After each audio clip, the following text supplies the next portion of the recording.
সামনেই তোমাদের NTPC under graduate এবং রেলওয়ে গ্রুপ ডির পরীক্ষা রয়েছে, তাই কারেন্ট অ্যাফেয়ার্সের জন্য আমি তোমাদের বেশ কিছু স্পেশাল ক্লাস করিয়ে দিচ্ছি। দেখবা এখান থেকেই একদম হুবহু প্রশ্ন তোমার পরীক্ষায় চলে এসেছে, তাই বলছি ক্লাসগুলো একটু মনোযোগ দিয়ে করো। দেখো প্রথম প্রশ্ন বলছে যে 2026 সালে 8ই মার্চ আলবার্ট পার্কে অনুষ্ঠিত 2026 formula 1 season opening Australian grand prix কে জিতেছিলেন? তা তিনি হলেন জর্জ রাসেল। মাথায় রাখবে এই 2026 সালে 8ই মার্চ মাসে যে তোমার এই আলবার্ট পার্কে যে formula 1 season opening Australian grand Prix হয়েছিল সেখানে জর্জ রাসেল জিতেছিল। কেমন? বলছে মার্চ 2026-এ পিটারের পদত্যাগের পর কে ইন্ডিগোর অন্তর্বর্তীকালীন সিইও হিসাবে দায়িত্ব গ্রহণ করেছে? তা সঠিক উত্তর মাথায় রাখবে রাহুল ভাটিয়া। কি বললাম? রাহুল ভাটিয়া মার্চ 2026-এ পিটারের পদত্যাগের পর পিটারের পদত্যাগের পর ইন্ডিগোর অন্তর্বর্তীকালীন সিইও হিসাবে দায়িত্ব গ্রহণ করেছে। এটা এই ক্লাসটা সম্পূর্ণটাই আর কি তোমার এই মার্চ মাসের উপর ভিত্তি করে কিন্তু করা হয়েছে। ঠিক আছে, এরকম আমি প্রত্যেক মাসের উপর ভিত্তি করে সেই মাসের উপরে যত রকমের একদম টিসিএস প্যাটার্নের যে ইম্পর্টেন্ট প্রশ্নগুলো সেগুলোই কিন্তু আমি তোমাদের তুলে তুলে এই স্পেশাল ক্লাসের মাধ্যমে করিয়ে দেবো। দেখো পরের প্রশ্ন বলছে যে কোন রাজ্য মার্চ 2026-এ uniform civil code bill pass করার জন্য ভারতের দ্বিতীয় রাজ্য হয়ে উঠেছে? তা সেটা মাথায় রাখবে গুজরাট রাজ্য। কি বললাম?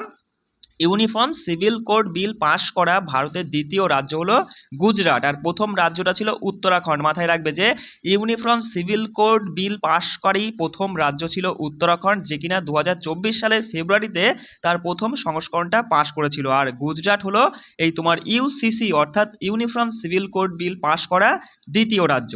দেখো এই বিলটি 4টি প্রধান ক্ষেত্রকে কভার করে: বিবাহ বিচ্ছেদ, উত্তরাধিকার এবং তোমার লিভ ইন সম্পর্ক। মাথায় রাখবে এগুলো। কেমন? বলছে ভারতীয় বিমান বাহিনী দ্বারা শুরু করা ভারতের প্রথম হেলিকপ্টার বাহিত ড্রোন প্রকল্পের নাম কি? তা সেটা হচ্ছে বায়ুবান। কি বললাম? ভারতীয় বিমান বাহিনী দ্বারা শুরু করা ভারতের প্রথম হেলিকপ্টার বাহিত ড্রোন প্রকল্পের নাম হলো বায়ুবান।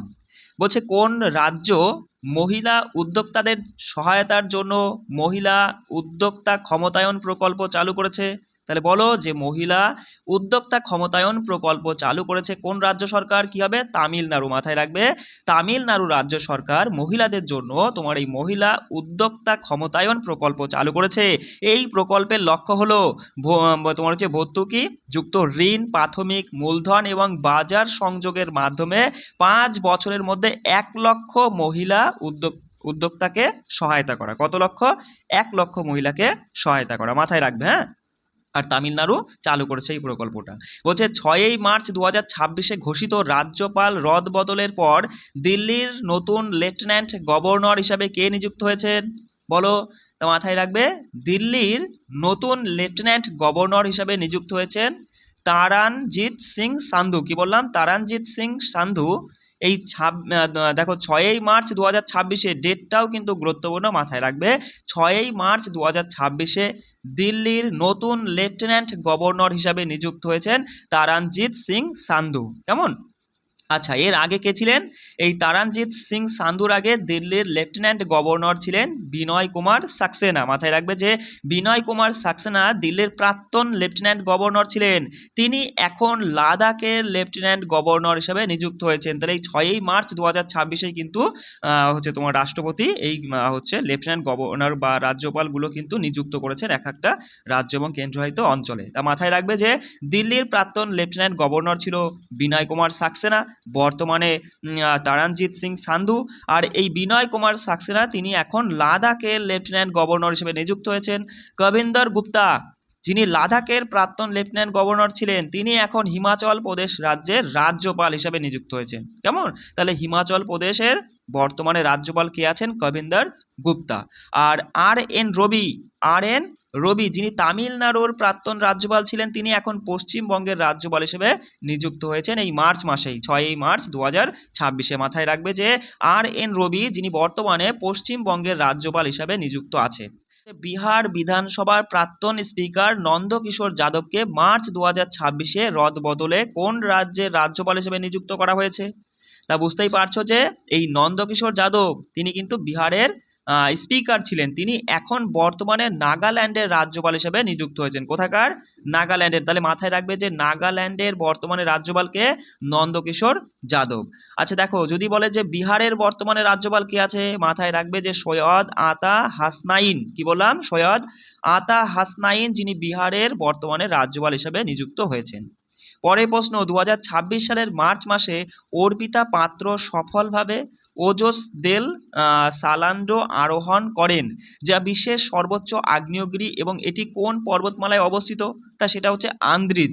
মাথায় রাখবে, ভালো প্রশ্ন, যে 2026-এর মার্চ মাসে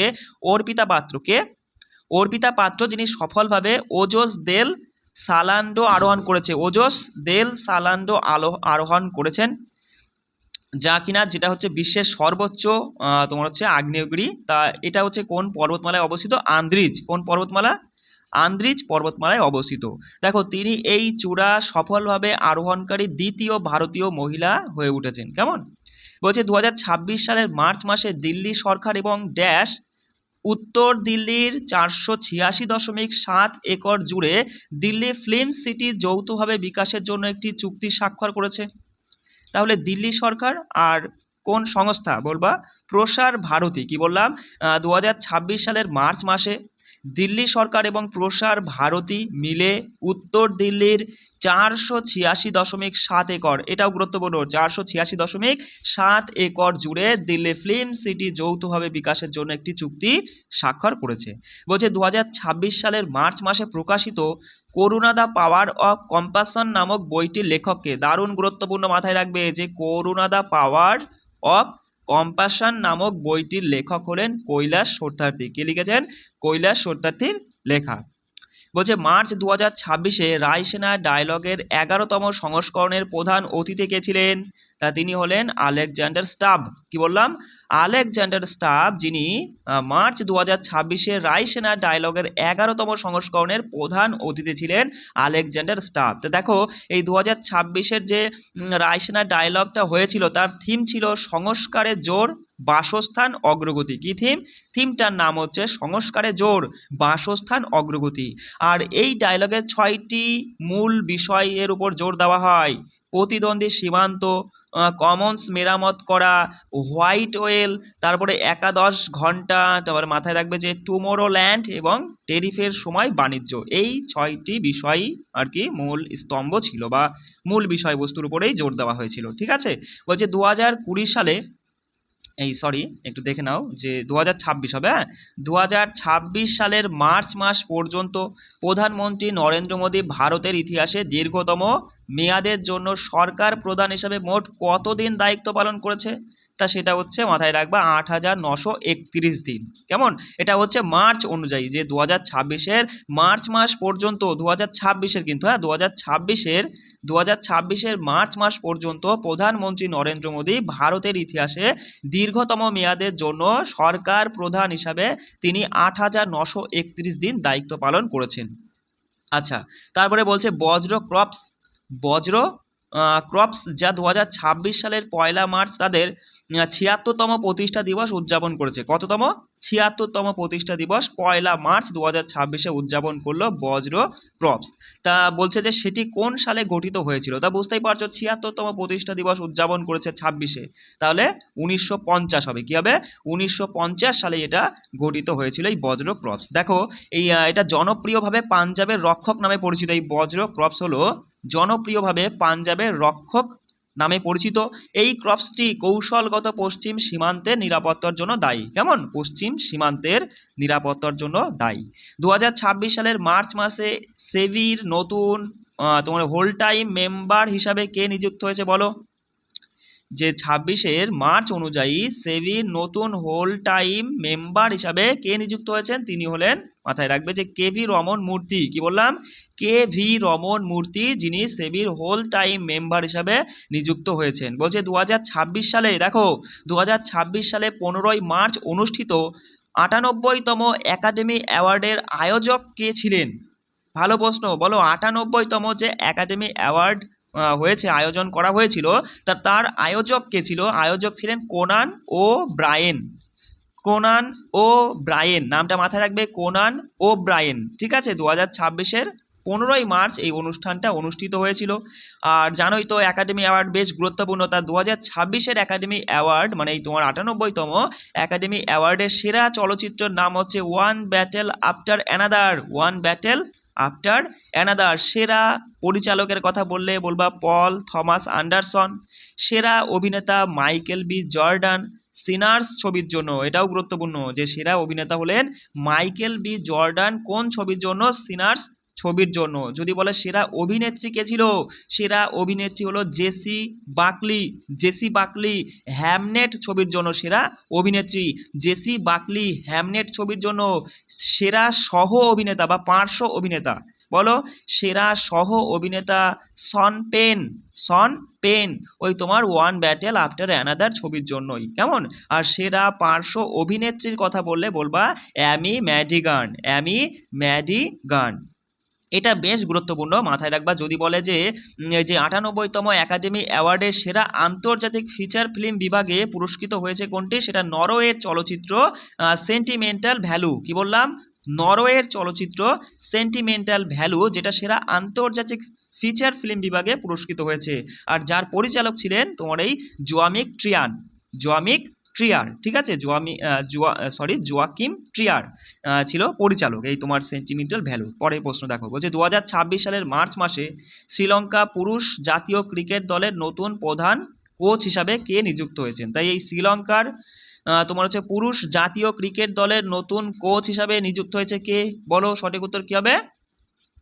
তোমার মাথায় রাখবে যে গ্যারি কাস্ট্রেন। কি বললাম, গ্যারি কাস্ট্রেন, যিনি শ্রীলঙ্কার পুরুষ জাতীয় ক্রিকেট দলের নতুন প্রধান কোচ হিসাবে নিযুক্ত হয়েছে। তারপরে দেখো bricks RAB BRIC bricks RAB এর উদ্বোধনী বৈঠক 2026 সালের মার্চ মাসে হরিয়ানার ফরিদাবাদে অনুষ্ঠিত হয়েছিল। তাহলে বুঝতেই পারছো এটাও গুরুত্বপূর্ণ। যদি বলে যে এই তোমার এই ব্রিক্স র্যাব এর 2026 সালে যে উদ্বোধনী বৈঠকটা কোথায় অনুষ্ঠিত হয়েছিল, সেটা হচ্ছে হরিয়ানার ফরিদাবাদে মার্চ মাসে, ঠিক আছে, হরিয়ানার ফরিদাবাদে অনুষ্ঠিত হয়েছিল। তা জানতে চাইছে এর পুরো কথাটা কি, মানে পূর্ণ রূপটা কি, তা সেটা হচ্ছে biotechnology research and innovation council research advisory board. কি বললাম, ভালো করে মাথায় রাখো যে biotechnology research and innovation council research advisory board, কেমন। পরের প্রশ্ন দেখো, বলছে ভারতীয় সামরিক বাহিনীকে 2047 সালের মধ্যে ভবিষ্যৎ প্রস্তুত বাহিনীতে রূপান্তরিত করার জন্য রাজনাথ সিং মার্চ 2026-এ কোন রোডম্যাপ প্রকাশ করেছে। গুরুত্বপূর্ণ প্রশ্ন, তা সেটা হচ্ছে ডিফেন্স ফোর্সেস ভিশন 2047। কি বললাম, যে ভারতীয় সামরিক বাহিনীকে 2047 সালের মধ্যে ভবিষ্যৎ প্রস্তুত বাহিনীতে রূপান্তরিত করার জন্য কে, রাজনাথ সিং। কোন সময়, মার্চ 2026-এ তিনি যে রোড ম্যাপটা প্রকাশ করেন তার নাম হলো ডিফেন্স ফোর্সেস ভিশন 2047, কেমন। বলছে 2026 সালের ICC পুরুষদের T20 বিশ্বকাপে কতগুলি দল অংশগ্রহণ করেছিল, 20টি, তাই না। তা এটা যৌথভাবে আয়োজক ছিল ভারত আর শ্রীলঙ্কা মিলে যৌথভাবে আয়োজন করেছিল। অংশগ্রহণকারী দল ছিল 20টি দল অংশগ্রহণ করেছিল, 55টি ম্যাচ খেলা হয়েছিল। ফাইনাল ম্যাচটা হয় নরেন্দ্র মোদী স্টেডিয়াম আহমেদাবাদে। আর বিজয়ী দল ভারত তোমার এই নিউজিল্যান্ডকে তোমার এই 96 রানে হারিয়ে ভারত জয়লাভ করে। ফাইনালের সেরা খেলোয়াড় ছিল জাসপ্রীত বুমরা, যিনি 4 ওভারে 15 রান দিয়ে 4 উইকেট নিয়েছিল। টুর্নামেন্টের সেরা খেলোয়াড় সঞ্জু স্যামসন, যিনি হচ্ছেন 321 রান করে, সর্বোচ্চ রান করে টুর্নামেন্টে, যদি সর্বোচ্চ রান করে সাহেবজাদা ফারহান 383 রান করেছিল। সর্বোচ্চ উইকেট নিয়েছিল টুর্নামেন্টে, সর্বোচ্চ উইকেট নিয়েছিল তোমার এই জাসপ্রীত বুমরা ও বরুণ চক্রবর্তী, দুজনেই 14টি করে উইকেট নিয়েছিল। সেরা ক্যাচ পুরস্কার পায় তোমার এই পাথম নিশাঙ্কা, ঠিক আছে, এগুলো একটু মাথায় রেখো। চলো পরের প্রশ্ন, বলছে ওপেন এআই মার্চ 2026-এ এশিয়া প্যাসিফিক অঞ্চলের জন্য তার প্রথম ম্যানেজিং ডিরেক্টর হিসাবে কাকে নিযুক্ত করেছে। ভালো প্রশ্ন, বলো কি হবে, যে কিরণ মানিকে। মাথায় রাখবে যে ওপেন এআই মার্চ 2026-এ এশিয়া প্যাসিফিক অঞ্চলের জন্য, কোন অঞ্চলের জন্য, এশিয়া প্যাসিফিক অঞ্চলের জন্য তার প্রথম ম্যানেজিং ডিরেক্টর হিসেবে নিযুক্ত করেছে কিরণ মানিকে। কাকে, কিরণ মানিকে। বলছে ড্যাশ নেপালের প্রথম মহিলা ট্রান্সজেন্ডার সংসদ সদস্য হয়ে ইতিহাস তৈরি করেছেন। তা তিনি হলেন ভূমিকা শ্রেষ্ঠা, গুরুত্বপূর্ণ, মাথায় রাখবে যে ভূমিকা শ্রেষ্ঠা নেপালের প্রথম মহিলা ট্রান্সজেন্ডার সংসদ সদস্য হয়ে ইতিহাস তৈরি করেছে। পরের প্রশ্ন দেখো, বলছে 2026 সালের মার্চ মাসে কেন্দ্রীয় মন্ত্রী চিরাগ পাসওয়ান আসামের কোন বিশ্ববিদ্যালয়ে একটি পিএমএফএমই কমন ইনকিউবেশন সেন্টারের উদ্বোধন করেন? তা সেটা হচ্ছে তেজপুর বিশ্ববিদ্যালয়। খুব ভালো প্রশ্ন, মাথায় রাখো যে 2026 সালের মার্চ মাসে কেন্দ্রীয় মন্ত্রী চিরাগ পাসওয়ান আসামে, কোথায়? আসামে তোমার একটা বিশ্ববিদ্যালয় আর কি উদ্বোধন করে, যেটা হচ্ছে এই তোমার এই পিএমএফএমই কমন ইনকিউবেশন সেন্টার এর উদ্বোধন করেছে তোমার এই তেজপুর বিশ্ববিদ্যালয়। বুঝতে পারলে? চলো পরের প্রশ্ন দেখো কি বলছে, যে ভারত ও হচ্ছে তোমার কানাডা 2রা মার্চ 2026-এ 3টি মূল চুক্তি স্বাক্ষর করেছে। তা নিম্নলিখিতগুলির মধ্যে কোনটি এই নির্দিষ্ট চুক্তি মানে মিউ অর্থাৎ চুক্তির অন্তর্ভুক্ত ক্ষেত্রগুলির মধ্যে একটি নয়? কোনটা নয়? তাহলে এর মধ্যে সঠিক উত্তর কী হবে? মাথায় রাখবা যে মহাকাশ অনুসন্ধান এবং কোয়ান্টাম প্রযুক্তি, এই চুক্তি কিন্তু ভারত আর কানাডা 2রা মার্চ 2026-এ এই চুক্তিটা করেনি। তাহলে ভালো প্রশ্ন, মাথায় রাখবা ভারত আর কানাডা মিলে এই তোমার 2026-এর 2রা মার্চে 3টি মূল চুক্তি স্বাক্ষর করেছে। সেই 3টি মূল চুক্তি হলো গুরুত্বপূর্ণ খনিজ সরবরাহ শৃঙ্খল, সাংস্কৃতিক সহযোগিতা আর নবায়নযোগ্য শক্তি প্রচার। এই 3টেই কিন্তু স্বাক্ষর করেছে, এই মহাকাশ অনুসন্ধান এবং কোয়ান্টাম প্রযুক্তি কিন্তু স্বাক্ষর করেনি। তাহলে এই ছিল তোমাদের প্রথম স্পেশাল ক্লাস। এরকম আমি বেশ কয়েকটা মোটামুটি 15-20টার মতো ক্লাস আনবো, একদম 10 মাসের কারেন্ট অ্যাফেয়ার্স তোমার কমপ্লিট হয়ে যাবে। কেমন? এগুলো কিন্তু অবশ্যই পড়ে যাবা, হুবহু এখান থেকে তুমি কিন্তু পরীক্ষায় প্রশ্ন কমন পাবা। সবাই ভালো করে পড়বে। রাখছি, জয় হিন্দ।